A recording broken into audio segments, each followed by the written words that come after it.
Bonjour à tous, je suis actuellement avec Véronique, couturière à la Fourmilière, l'entreprise à but d'emploi. Elle est arrivée en décembre. Bonjour Véronique. Bonjour Faustine.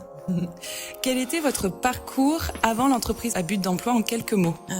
C'est un parcours très long, donc ça va être plutôt en quelques phrases. Je suis née dans les machines à coudre, alors voilà, j'y ai pris goût, je suis restée couturière. J'ai quand même fait d'autres métiers entre-temps parce qu'il n'y avait pas toujours de la place en couture, surtout pendant les décennies 90-2000, à la naissance de la fast fashion, comme par hasard. Et donc du coup, j'ai fait du commercial, j'ai fait plein de choses, mais je suis toujours revenue à la couture parce que finalement, c'est ça que j'aime. J'étais auto-entrepreneur quand Faustine et Guillaume sont venus me chercher, je peux le dire comme ça, et ont insisté. Ils ont eu raison puisque ça a marché. Et comment tu te sens justement maintenant? Est-ce que tu es contente d'avoir intégré? Oui, j'ai été longtemps réticente parce que ma grande expérience compte tenu de mes 60 ans fait que je me méfie des autres, beaucoup, surtout dans le monde professionnel. Mais je suis contente d'avoir intégré parce que je me sens à ma place. Je me sens enfin à ma place. Je suis contente de venir travailler le matin. Des fois, je suis contente de repartir le soir aussi. Et je me sens bien, c'est ma bulle hebdomadaire, c'est mes journées à l'atelier de couture en fait. Et ça, c'est positif. Quel moment clé en tant que volontaire t'a marqué avant d'intégrer l'entreprise à but d'emploi?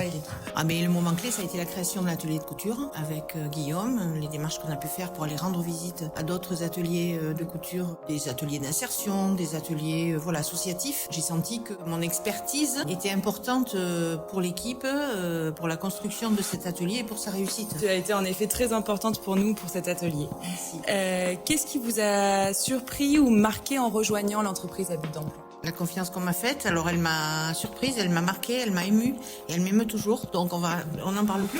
On passe à la prochaine. Quel est ton meilleur souvenir ou moment préféré dans ton quotidien ici? Signature de mon contrat. Et puis moi j'attends un autre moment qui sera un bon souvenir et mon moment préféré, c'est quand l'atelier sera enfin un vrai atelier de couture. Voilà, là après on pourra me reposer la question.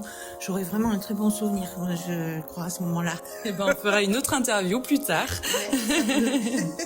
Comment vois-tu la suite? Alors, moi, mon avenir professionnel, du fait que je vais sur mes 61 ans, il est plus proche de la retraite que de la formation, on va dire. Par contre, moi, j'aimerais bien pouvoir former Céline, en qui j'ai confiance, très rigoureuse et douée. Voilà, assurer une pérennité parce que j'aurais préparé le terrain suffisamment bien avant. J'espère y arriver, j'espère le réussir. Que tu partages en effet tout ton savoir pour que ça puisse perdurer par la suite. Oui, ouais, bien sûr. Qu'est-ce que l'entreprise à but d'emploi représente pour toi en une phrase? Ça représente vraiment une aubaine inespérée, pour les gens du quartier, de notre quartier. Il fallait ça ici pour débloquer quelque chose. On fait pour les gens de chez nous, mais il y a quand même un mais. Attention à la ghettoisation. La ghettoisation, c'est ça, c'est créer des activités pour les gens du quartier et qu'ils n'aient pas besoin d'aller ailleurs. Attention à ça, quoi. Ouais. T'as bien raison et je te remercie beaucoup pour ce témoignage et puis on va avoir les autres témoignages après. Merci beaucoup.